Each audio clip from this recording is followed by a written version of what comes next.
It's weird and kind of toxic. Should we go line for line? Yeah. I gotcha. Just been on the end of this mentality from women over the past year that I'm supposed to magically do all this stuff and know this stuff with no attempt of help from the woman. This is what we were talking about. The resentments that he hasn't processed.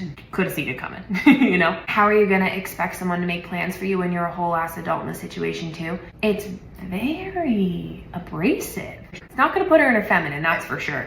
Yes, it is kind of airing your dirty laundry. Like, let me show you my trauma. It's a little bit like hot wiring connection. Brene Brown talks about, like, you're trying to spark connection without being truly vulnerable. This doesn't feel vulnerable to me. This feels spewy to me, which is always an indicator of wounded feminine energy, because it's like, this is why you should pity me. This is why you should take it easy on me, instead of, and I'm assuming that he's trying to communicate with her of like, this is why I was interpreting it that way, which is, you know, in our communication masterclasses, like, one of the things that we talk about is like, this is the story that gets kicked up for me. That is a healthy thing to do, but this energetically is off because I don't feel like he's actually owning that this is something that he's felt. It would feel different if I were to read it from someone who has actually said, like, this has hurt me in the past, and therefore I am willing to do this and not that. But he probably would have steered it in this is how far I'm willing to go. I think this guy actually just hasn't owned his like kind of upper limits I talk about a lot,